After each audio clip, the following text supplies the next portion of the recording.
ठीक है। Okay, good morning student. Today we will start refraction of light. इसमें क्या होता है कि जब कोई लाइट एक ऐसे मीडियम से पे आए जो कि दो मीडियम को सेपरेट कर रहा है, ये ट्रांसपेरेंट मीडियम है, means X dash Y dash is a refracting surface. Refracting surface का मतलब हो गया कि ये दो मीडियम को अलग अलग कर रहा है। मान लीजिए ऊपर आपका एयर है और नीचे आपकी ग्लास मीडियम है। इस तरह से डॉट मार देते हैं मीडियम को चेंज करने के लिए। ये आपका मीडियम ग्लास मीडियम हो गया, ठीक है। This is medium A and this is medium B. तो एक्स डैश वाई डैश आपका पॉलिश सरफेस नहीं है, तो यहाँ पे रिफ्लेक्शन नहीं होगा। लाइट जब आएगी तो क्या होगा, इसका जैसे इस पे आएगा तो लाइट अंदर जा सकती है, लेकिन लाइट के साथ एनर्जी है तो इसका कुछ पार्ट यहाँ पे एब्जॉर्ब हो जाएगा, कुछ स्मॉल पार्ट रिफ्लेक्ट हो सकता है, लेकिन maximum part about 95% light medium में इंटर कर जाएगा। तो मीडियम में इंटर करने समय एनर्जी एब्जॉर्ब कर जाने की वजह से इसकी स्पीड कम हो जाएगी, ठीक है। स्पीड जैसे ही कम होगा तो ये नॉर्मल है आपका, ये O हो गया point of incidence, A is incident ray, AO is incident ray, N is normal. तो इंसिडेंट रे नॉर्मल के साथ जो एंगल बनाएगा वो I होगा। अब रे जो है लाइट रे एयर से ग्लास में इंटर कर रही है, रेयर मीडियम से डेंसर मीडियम में इंटर कर रही है। तो इंटर करने के टाइम चूँकि डेंसर मीडियम है, यहाँ पे लाइट की स्पीड कम हो जाएगी। तो कोई भी चीज़ अगर मान लो एक बॉल ही ऐसे आ रही है और अचानक से इसकी स्पीड कम हो जाएगी तो वो नीचे की ओर गिरने लगेगी इसी तरफ। तो स्पीड कम हो जाने से लाइट जो है अपने ओरिजिनल पाथ पे नहीं चल पाती मीडियम क्रॉस करने के बाद। अगर स्पीड चेंज नहीं होता तो लाइट रे सीधी निकलती है। लाइट की प्रॉपर्टी है कि वो एक मीडियम में हमेशा स्ट्रेट लाइन में ही चलता है। तो जैसे ये एयर मीडियम है तो एयर मीडियम में लाइट यहाँ से यहाँ बिल्कुल सीधी आ रही है स्ट्रेट लाइन में। अब मीडियम चेंज होगा तब भी वो स्ट्रेट लाइन में ही चलेगा, लेकिन रिफ्रैक्शन के केस में क्या है, इसकी स्पीड कम हो जाएगी। कम हो जाने से ये अपने ओरिजिनल पाथ पे नहीं चल पाएगा, इसको नीचे बेंड होना है। तो जैसे ही बेंड होगा तो लाइट रिफ्रैक्ट होकर यूँ बेंड हो जाएगी। तो इसीलिए बुक में लिखा हुआ है कि जब लाइट रेयर मीडियम से डेंसर मीडियम में इंटर करती है तो वो नॉर्मल की तरफ बेंड हो जाती है। नॉर्मल की तरफ बेंड होने का वजह सिर्फ यही है कि इसकी स्पीड कम हो गई। और यहाँ पर अब जो एंगल आ रहा है ये आपका हो गया एंगल ऑफ रिफ्रैक्शन R। तो angle I is angle of incidence,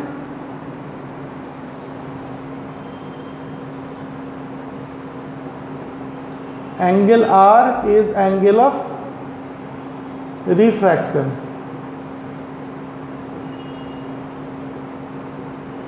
ठीक है। In this case I is greater than R because ray is travelling from rare medium to denser medium. इतनी बात समझ में आई।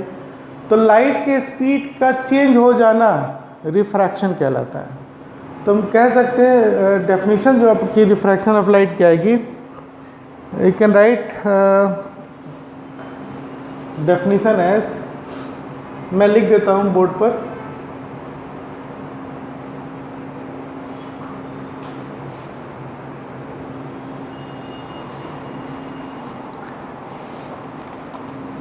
when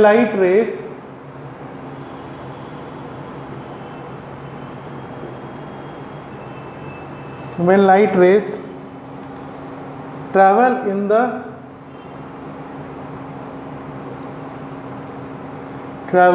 from one transparent medium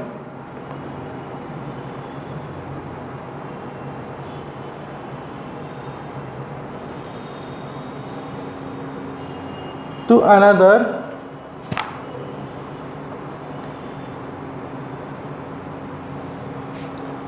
the direction of its path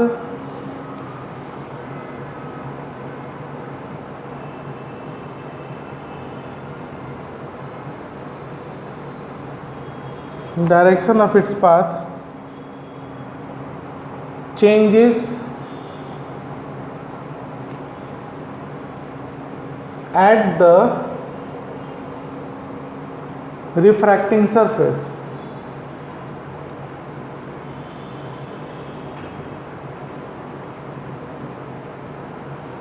Or refracting surface can also be known as interface of two media. Interface of two media.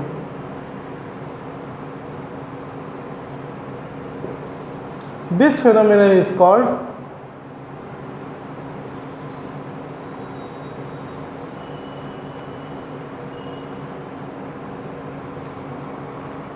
refraction of light.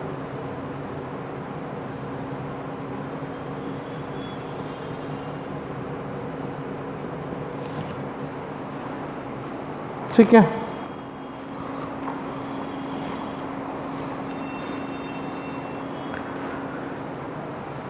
तो light जब एक medium से दूसरे medium में जाएगी तो अपने interface पे उसकी पाथ चेंज हो जाती है, इसी को हम कहते हैं रिफ्रैक्शन ऑफ लाइट। इसका दूसरा कंसेप्ट ये है कि जब लाइट रेयर मीडियम से डेंसर मीडियम में आएगी तो ये नॉर्मल की तरफ बेंड होती है, बिकॉज यहाँ पर इसकी स्पीड डिक्रीज हो रही है। मान लीजिए एयर में इसकी स्पीड c है और यहाँ पे स्पीड v है, तो v is less than c, speed कम हो जाएगी, इसलिए नॉर्मल में ये बेंड हो रही है।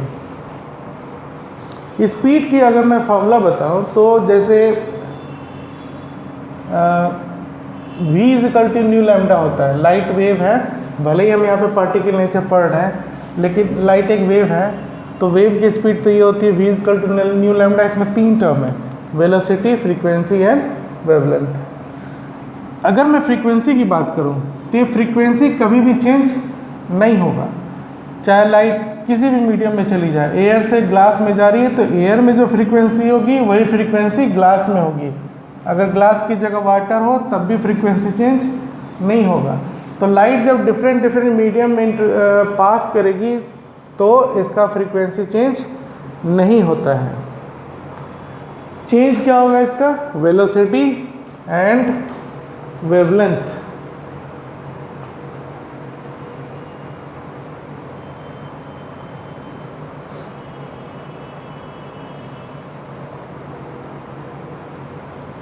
So we can write frequency of light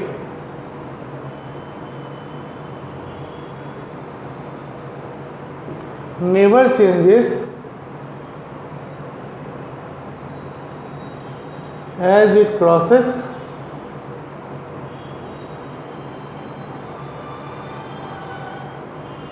different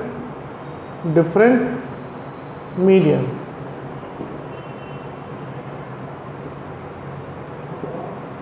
अब इस फॉर्मूले में देखो, अगर फ्रीक्वेंसी चेंज नहीं हो रही है, फ्रीक्वेंसी कांस्टेंट है, तो since v is equal to nu lambda, nu is frequency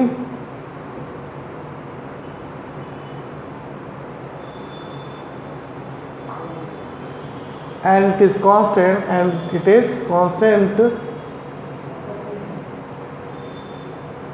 तो क्या पता चला? v is directly proportional to lambda, velocity is directly proportional to lambda।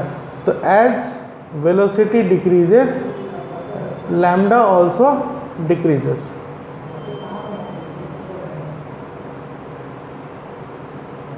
As velocity of light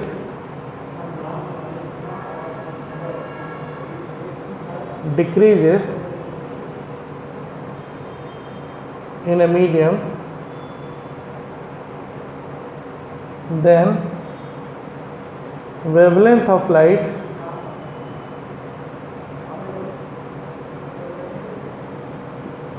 also decreases in a medium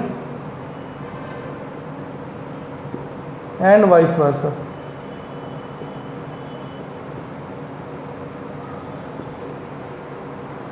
and vice versa.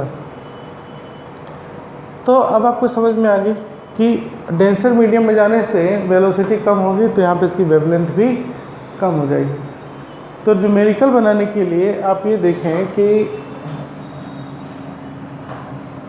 In air अगर मैं इसी फॉर्मूले को लिखना चाहूँ तो मैं क्या लिखूँगा, C is equal to lambda wavelength in air, पहला इक्वेशन, और in medium V is equal to nu lambda in medium. V is velocity of light in medium, C is velocity of light in air or space और free space और air. तो ये air की speed है या vacuum की speed है या फ्री स्पेस की फ्री स्पेस में लाइट की स्पीड है, ये किसी मीडियम में लाइट की स्पीड है, फ्रीक्वेंसी चेंज नहीं हो रही है ना। तो न्यूमेरिकल में बनाने में आपको न्यूमेरिकल आ सकते हैं इनके बीच में रिलेशन निकालने के लिए। तो आप ये देख सकते हो कि क्या आ जाएगा ये, अगर मैं इसको डिवाइड कर दूँ तो C bye V is equal to lambda in air divide by lambda in medium. ठीक है, तो ये डायरेक्टली प्रोपोर्शनल है। अब ये जो क्वांटिटी है आपकी C bye V, this quantity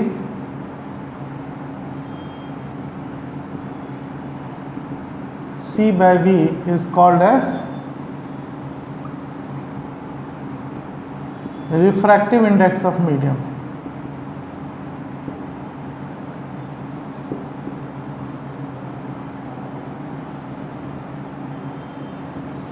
Medium mu. It is also denoted by n.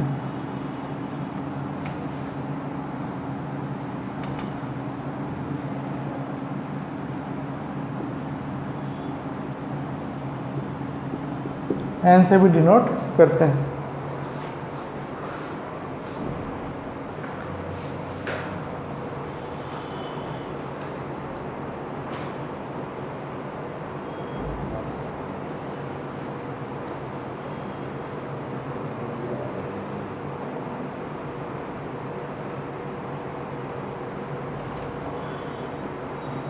ठीक है, तो फाइनली हम क्या देख रहे हैं, n और mu is equal to C bye V, first relation, n और mu is also equal to lambda in air by lambda in medium.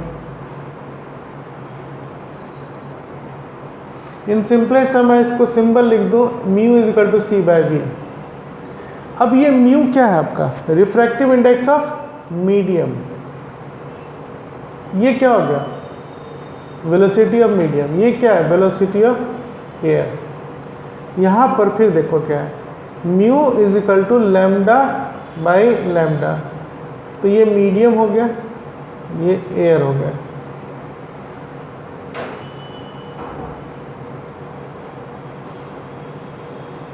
अगर मैं इतना वर्ड ना लिखूं, शॉर्ट में लिखा जाए तो म्यू इज इक्वल टू आप refractive index of medium is equal to C bye V,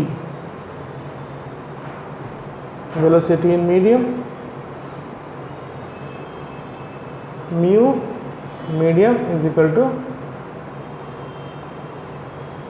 lambda by lambda medium, और ये लैम्डा एयर। ठीक है, तो ये आपका क्या है, रिफ्रैक्टिव इंडेक्स। समझाने के लिए मैंने इतना लंबा थोड़ा खींच दिया, अदरवाइज आप जनरल देखें तो रिफ्रैक्टिव इंडेक्स जो है इसी फॉर्मूले को रिलेट करके न्यूमेरिकल बना सकते हैं।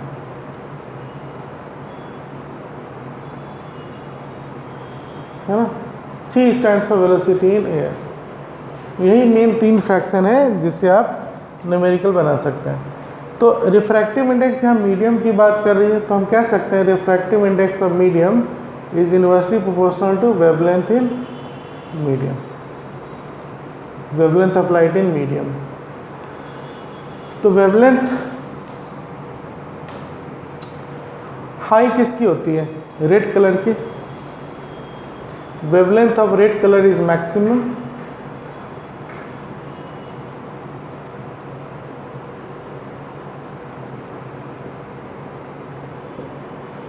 और म्यू जो है रिफ्रैक्टिव इंडेक्स है वेवलेंथ का इन्वर्सली प्रोपोर्शनल है, तो अगर रेड कलर की वेवलेंथ मैक्सिमम है तो रिफ्रैक्टिव इंडेक्स मिनिमम हो जाएगी। Therefore refractive index of red colour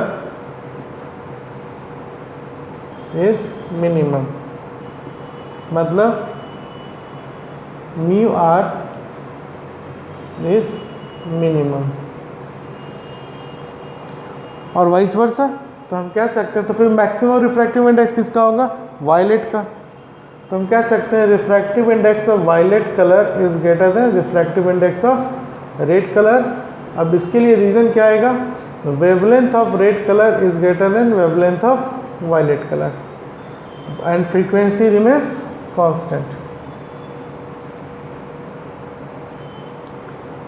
ठीक है, तो refractive index decreases with increase in wavelength of light, refractive index increases with decrease in velocity of light.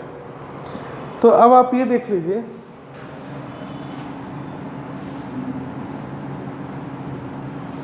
आपको book में क्या लिखा हुआ रहता है? जैसे लाइट, पहला के फिगर क्या था आपका? ऊपर एयर है और नीचे मान लो वाटर है। लाइट आई, यहाँ पे नॉर्मल ड्रॉ किया, ये ओ पॉइंट है, ये एओ हो गया आपका इंसिडेंट रे, ये एंगल ऑफ इंसिडेंस है। तो लाइट जब रेयर मीडियम से डेंसर मीडियम में आएगी, water is denser then air, तो ये नॉर्मल की तरफ बेंड हो जाएगी, ऐसे बेंड हो गई। तो बेंड हो गई तो यहाँ स्पीड कम हो गई, बेंड हो गई तो यहाँ पर स्पीड कम हो गई। अगर यहाँ स्पीड c है और यहाँ स्पीड v है, तो c is greater then v। Air की रिफ्रैक्टिव इंडेक्स क्या होती है? 1, और वाटर की रिफ्रैक्टिव इंडेक्स क्या होती है? 4/3, मतलब 1.33। तो यहाँ पर आपने क्या पढ़ा था? ये वेलोसिटी घटेगी, mu is inversely proportional to velocity of medium. तो अगर वेलोसिटी घट गई तो रिफ्रैक्टिव इंडेक्स बढ़ जाएगा। देखो एयर में जो स्पीड है वाटर में आने के बाद घट जाएगी, तो रिफ्रैक्टिव इंडेक्स बढ़ गया, है ना। और रिफ्रैक्टिव इंडेक्स बढ़ेगा तो वेवलेंथ घट जाएगा, रिफ्रैक्टिव इंडेक्स के बढ़ने से वेवलेंथ घट जाएगा। इतनी बात समझ में आ रही है? अब अगर मैं एक दूसरा डायग्राम दूँ जिसमें लाइट जो है आपका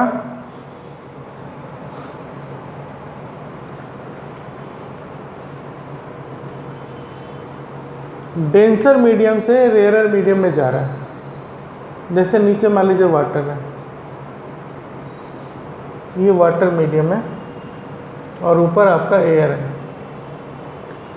कोई लाइट ऐसे आई, ये इंसिडेंट रे है, ray is travelling from water to air.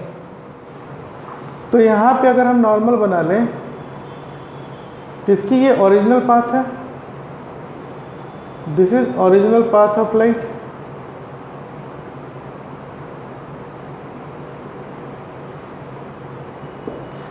उस तरफ आपने क्या पढ़ा था कि अगर लाइट की स्पीड घटेगी तो वो नॉर्मल की तरफ बेंड होती है। तो ये नॉर्मल है, ये ओरिजिनल पाथ है।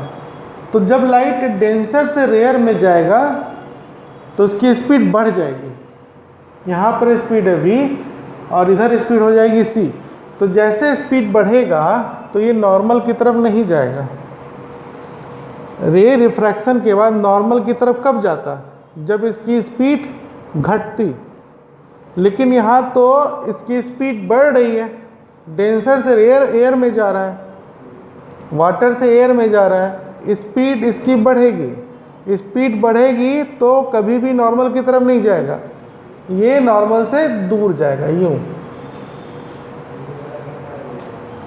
है ना। तो यहाँ पर हम कहेंगे light after refraction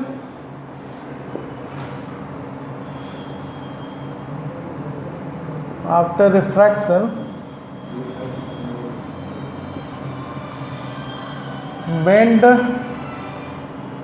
towards normal.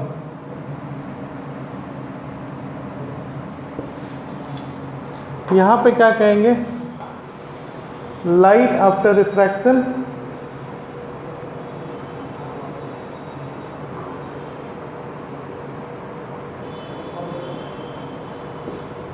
bend away from normal.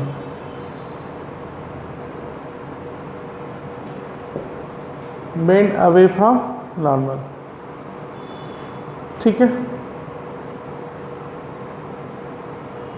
ये चीज़ें आपको समझ में आ गई। तो यही फेनोमेना आपका रिफ्रैक्शन ऑफ लाइट है। This is refraction of light. इसके ये सारे टेक्निकल टर्म्स थे। अब लॉ ऑफ उसके बाद मैंने आपको बताया रिफ्रैक्टिव इंडेक्स, इसी में समझा दिया था। तो रिफ्रैक्टिव इंडेक्स का फॉर्मूला दो सारे केसेस में वैलिड क्या होगा, C/V। ये दोनों सेम मीडियम में होगा, जबकि ये किस में होगा, एयर में। ये एयर होगा, बाकी ये दोनों मीडियम का होगा।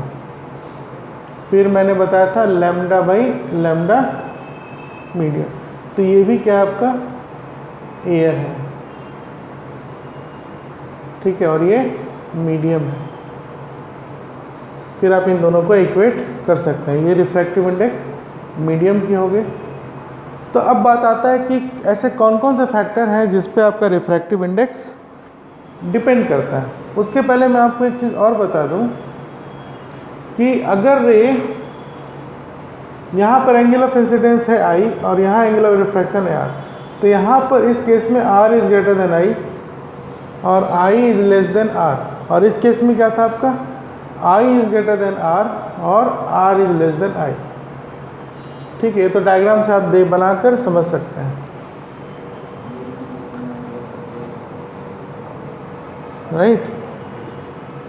तो डेफिनेशन दो तरह से लिखी जा सकती है रिफ्रैक्शन की। एक तो हम स्पीड के बारे में बता दें कि वो डिक्रीज या इंक्रीज करेगी, ये फेनोमेना रिफ्रैक्शन हो जाएगा जब लाइट क्रॉस करेगा डिफरेंट मीडियम में। या आप ये बता दें कि वो नॉर्मल की तरफ बेंड कर रही है या नॉर्मल से दूर जा रही है। जैसे वो मीडियम चेंज होगा वो वैसी प्रॉपर्टी लगेगी। अगर कोई रे नॉर्मली आएगी तो इसमें पाथ में बेंड नहीं होगा। रे अगर नॉर्मली आती है तो नॉर्मली ही निकल जाएगी। ये भी रिफ्रैक्शन है। फ़र्क क्या है, C है और ये V, स्पीड घट गया। और अगर रे नीचे से ऊपर जाएगी, मान लो यहाँ पर अब ये इंसिडेंट रे है V और ये C, तब भी लाइट का पाथ चेंज नहीं होगा। यहाँ पर V is less than C, यहाँ भी है V is less than C। दोनों में स्पीड चेंज हो रहा है। नॉर्मली आने पे पाथ में चेंज नहीं हो रहा है, लेकिन अगर किसी एंगल पे आएगा तो पाथ चेंज होगा। पाथ चेंज होगा मतलब नॉर्मल की तरफ बेंड होगा जब स्पीड घटेगी, नॉर्मल से दूर जाएगा जब स्पीड बढ़ेगी। तो ये दोनों रिलेटेड फिनोमेना है और इसी को हम लोग रिफ्रैक्शन ऑफ लाइट कहते हैं। इसके बारे में और डिटेल में आप क्लास 12 में पढ़ेंगे।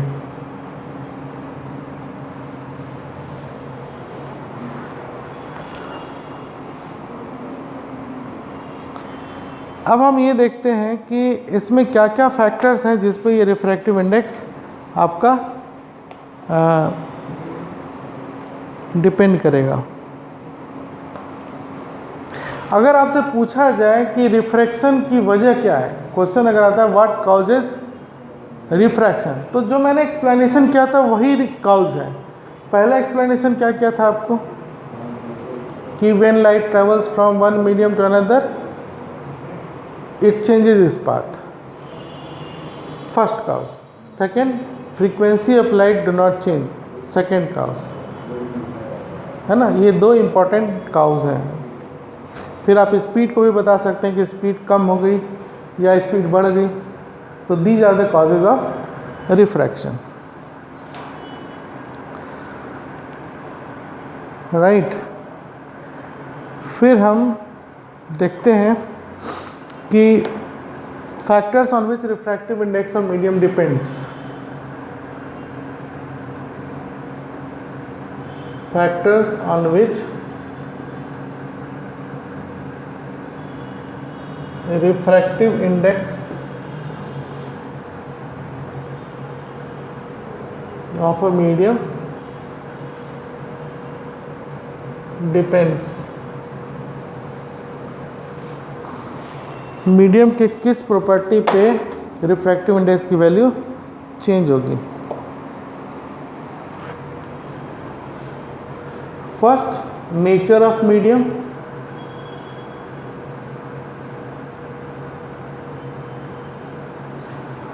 मीडियम दो तरह की होती है, एक रेयर मीडियम और एक डेंसर मीडियम। रेयर मीडियम, अभी दोनों रिलेटिव सेंस है कि कोई मीडियम रेयर है, कोई मीडियम डेंसर है। तो हम क्या बोलेंगे कि अगर स्पीड, लाइट की स्पीड कम हो जाती है तो वो रिलेटिवली रेयर हो जाएगा, और अगर लाइट की स्पीड बढ़ जाती है जिस मीडियम में तो वो रिलेटिवली रेयर हो गया, और अगर लाइट की स्पीड घट गई किसी मीडियम में तो वो रिलेटिवली डेंसर हो गया। तो उसके हिसाब से आपका रिफ्रैक्टिव इंडेक्स चेंज होगा। Second, it is wavelength of light, depends on wavelength of light।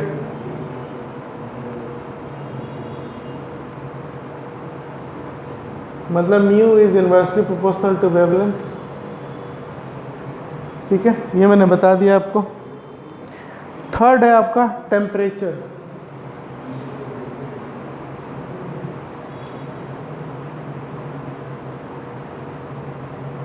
Temperature of medium.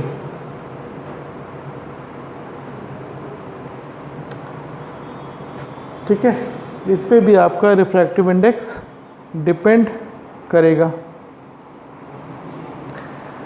It also depends on nature of, वो तो हो गया, नेचर ऑफ सराउंडिंग मीडियम हो गया।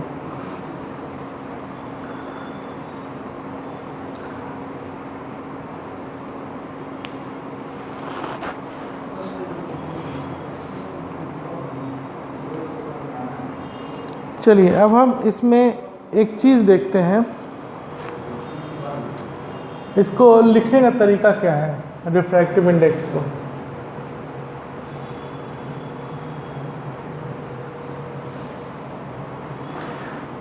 जैसे मान लो लाइट जो है, इस मीडियम का नाम दे देते हैं ए और इस मीडियम का नाम दे देते हैं बी। अब लाइट ऐसे आई, ये हो गया नॉर्मल और इधर बेंड हो गया। ठीक है,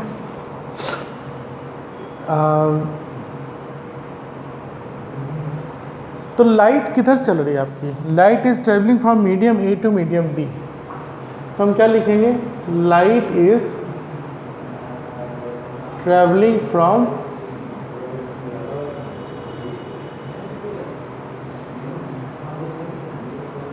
मीडियम ए टू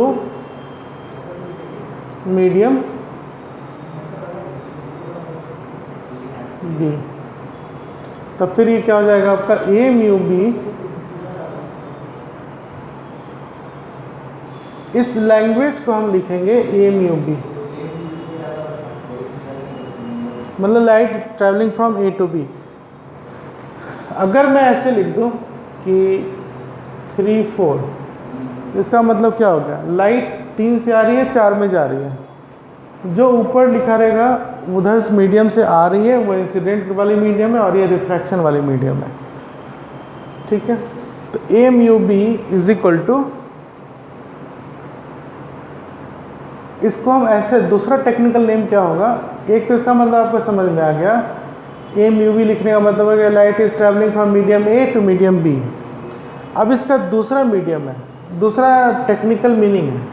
क्या मीनिंग है? Refractive index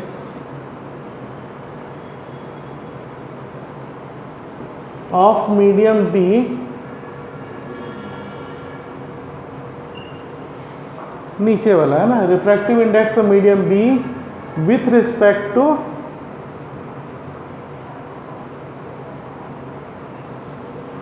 medium A,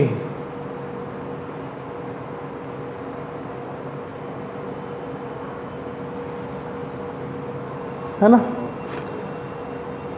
refractive index of medium B with respect to medium A. इसका दूसरा मीनिंग आ गया। मीनिंग पे ध्यान दो, लाइट ए से बी में जा रही है और इसका दूसरा मीनिंग है कि refractive index of me with respect to medium A. अब इस ए म्यू बी को हम लिख सकते हैं म्यू बी बाई म्यू ए, मतलब नीचे वाला रिफ्रैक्टिव इंडेक्स ऊपर और ऊपर वाला रिफ्रैक्टिव इंडेक्स नीचे। बात समझ में आया?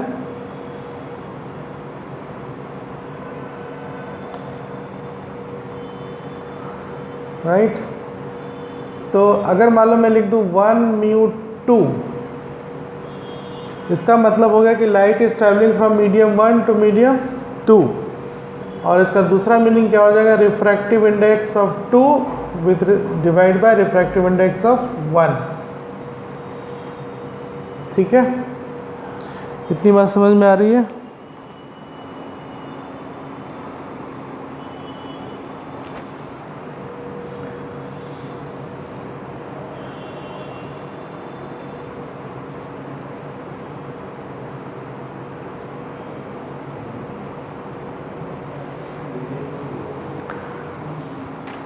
अब मान लीजिए मैं लिखूं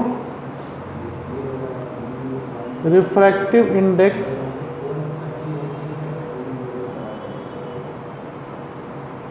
of glass with respect to air.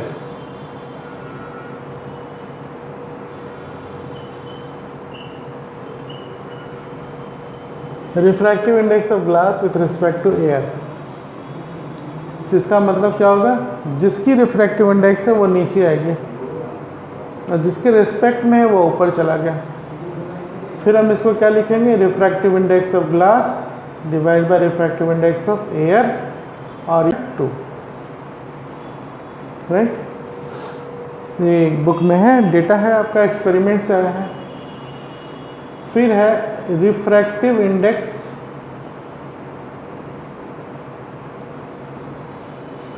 of water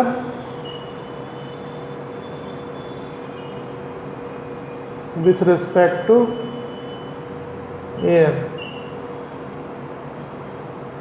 ये क्या हो जाएगा, क्या लिखेंगे हम, water with respect to air, और ये किसकी वैल्यू कितनी हो जाएगी, 4/3, मतलब 1.33, और ये हो गया 1.5। ठीक है,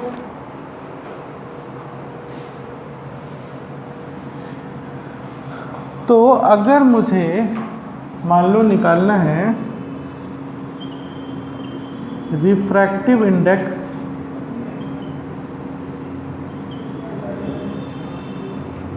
ऑफ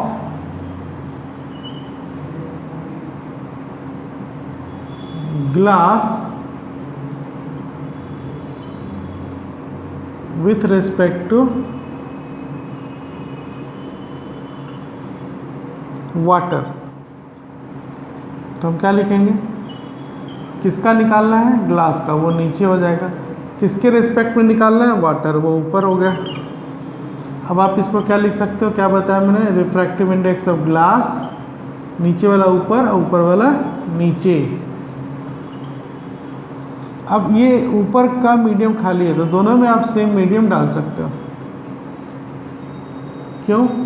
क्योंकि ये चीज़ को आप लिखोगे mu G by mu A, और इस चीज़ को क्या लिखोगे, mu W by mu A. ये म्यू ए कट जाएगा, क्या बचेगा, mu G by mu W बचेगा। यही तो था पहले, यही था ना, म्यू कट गया। तो कहने का मतलब जब ऊपर कुछ खाली हो तो आप सेम मीडियम डाल सकते हैं। मैथमेटिक्स, इसमें फिजिक्स का कोई लेना देना नहीं है। अब यहाँ वैल्यू डाल दीजिए, mu G by mu A या refractive index of glass with respect to air कितना होता है 3/2 और water with respect to air कितना है 4/3। तो इसको सॉल्व करेंगे क्या आ जाएगा 9/8 है ना। तो इसी तरह से अगर मुझे मान लो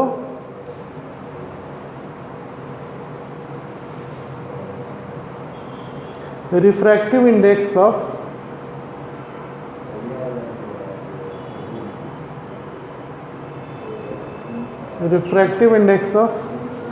water with respect to glass निकालना है।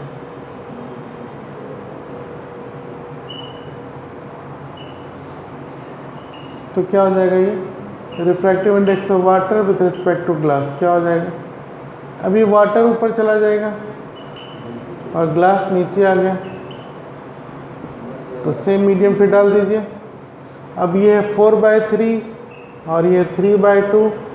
अब क्या हो जाएगा ये 8/9 है ना। तो इन दोनों को देखो, इन दोनों रिलेशन से हमें क्या मिल रहा है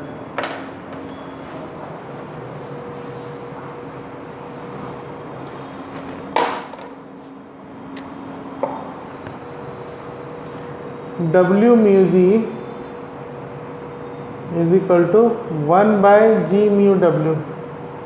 यही है ना, ये 9/8 है और ये 1/8/9 तो सेम आ जाएगा। क्लियर है। तो अब यहाँ से हम एक फॉर्मूला बना सकते हैं क्या A mu B को हम क्या लिख सकते हैं 1/B mu A।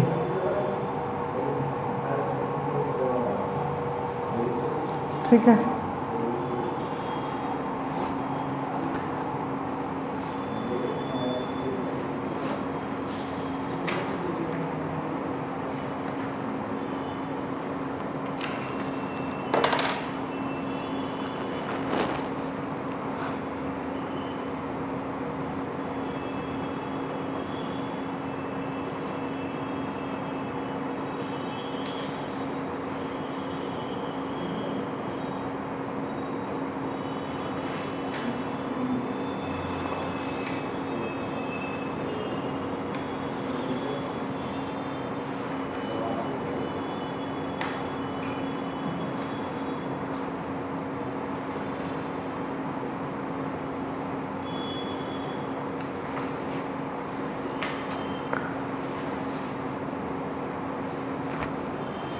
चलिए अब हम पढ़ते हैं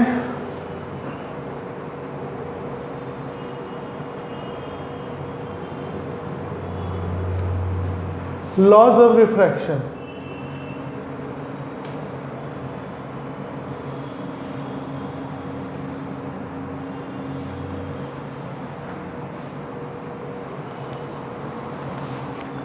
लॉज ऑफ रिफ्रैक्शन।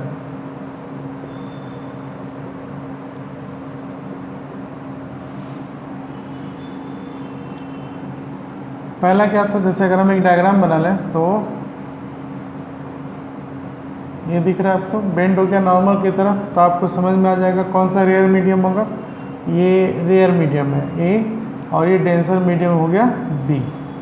ये एंगल ऑफ इंसिडेंस I और ये एंगल ऑफ इंसिडेंस R।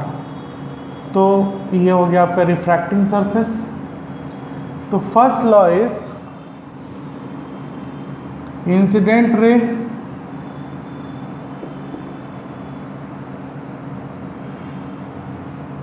यहाँ पर इंसिडेंट रे कौन सा है आपका AO,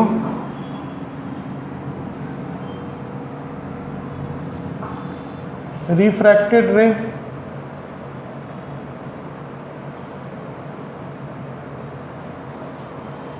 it is OB and normal to the point of incidence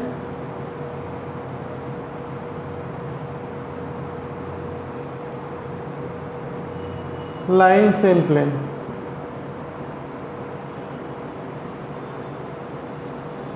line same plane. दूसरा क्या हो जाएगा, second law is Snell's law. ये बेसिकली होता क्या है, जैसे इस मीडियम की रिफ्रैक्टिव इंडेक्स क्या है, मान लीजिए म्यू ए है, और इसी मीडियम का एंगल, उसका साइन म्यू ए साइन है। समझ में आया मैं क्या बोल रहा हूँ? इस मीडियम का रिफ्रैक्टिव इंडेक्स म्यू ए, इसी मीडियम का साइन आई, जो एंगल है उसका साइन, ये कांस्टेंट होगा, मतलब इज इक्वल टू नीचे वाला refractive index mu B into यहाँ पर जो रिफ्रैक्शन है वो हो गया sine r. Mu A sine i is equal to mu B sine r. ठीक है, ये तरीका है स्नेल्स लॉ अप्लाई करने का। बुक में जो लिखी हुई है उसके अकॉर्डिंग अगर मैं चलूं कि कैसे होगा, तो आप ये देखो कि लाइट ए से चल रही है बी में जा रही है, तो हम इसको क्या लिखेंगे, म्यू ए टू बी, है ना। लाइट किधर जा रही है, ए से बी में, तो आपने लिखा A mu B is equal to इधर का angle sine I by sine are. ये लिखा, मैं फिर से लिख देता, समझाता हूँ। पहले लिखो म्यू, लाइट किधर चल रही है, ए से बी, आप यहाँ लिखिए ए और यहाँ लिखिए बी। पहला sine I by sine r, है ना। अब इसको आप क्या लिख सकते हो, अभी थोड़ी देर पहले बताया था refractive index of medium B,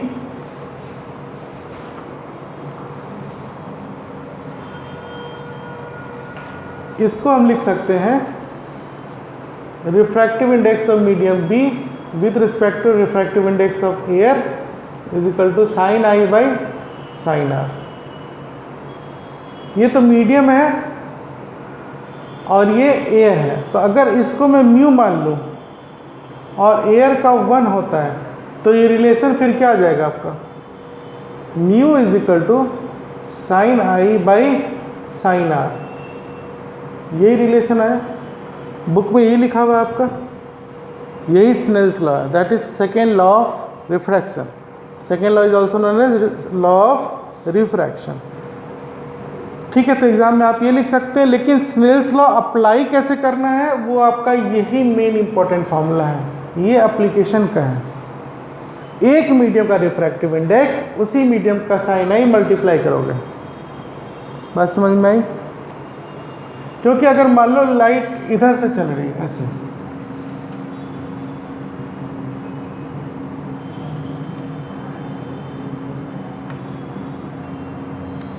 ये मान लीजिए मीडियम ऐसे चल रहा है, लाइट ऐसे गया, नीचे आपका डेंसर मीडियम है, मान लो वाटर है और ऊपर एयर है, तो ये आई हो गया, इसका ये ओरिजिनल पाथ है, तो लाइट इधर रिफ्रैक्ट करेगी, ये एंगल हो गया आपका आर,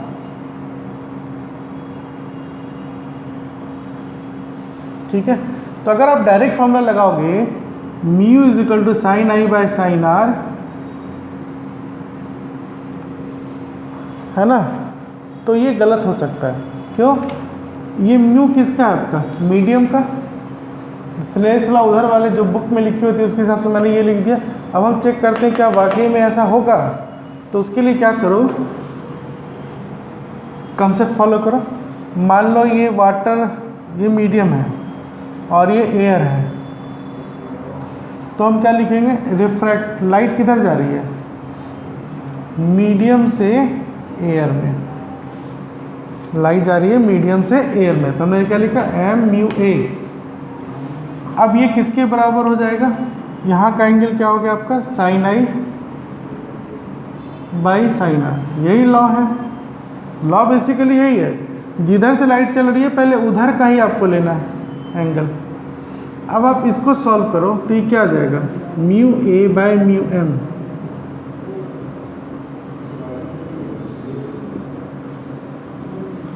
तो अगर मैं म्यू ए की वैल्यू डाल दूं तो क्या आएगा, रिफ्रैक्टिव इंडेक्स ऑफ एयर 1 होता है, तो अगर मैं यहाँ 1 डाल दूं तो 1/μm sin i by sin r। तो अब आप देखो डायरेक्ट फॉर्मूला लिखा था तो क्या निकला था, μm equal to sin i by sin r, जबकि होगा क्या 1/μm equal to sin i by sin r। तो ये गलत हो गया, ये सही है। इसलिए मैं कहता हूँ कि सही तरीका क्या है स्नेल्स लॉ लगाने का, हमेशा क्या करो, इस चीज़ को फॉलो करो। जैसे अगर मैं इसका नाम बदल दूं, इधर लिख दूं मीडियम 1 और इधर लिख दूं मीडियम 2, तो मैं स्नेल्स लॉ अप्लाई कैसे करूंगा, μ1 sin i, एक ही मीडियम का दोनों product is equal to μ2 into sin r। ऐसे बनाएंगे तो कभी गलत नहीं होगा। यही था आपका लॉ ऑफ रिफ्रैक्शन, राइट।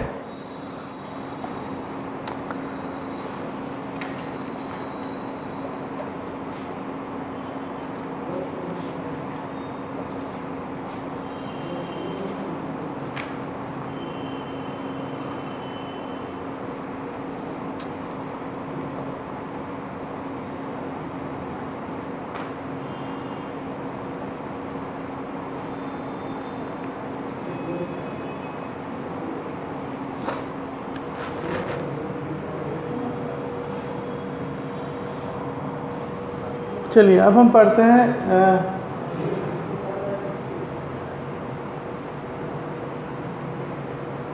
आज के लिए इतना ही, कल मैं इसको आगे करूँगा। ओके, चलिए ऑल द बेस्ट। आप लोग रिवाइज कर लें सारा, कल इसके कुछ एग्जांपल्स वगैरह करेंगे और फिर आगे पढ़ेंगे।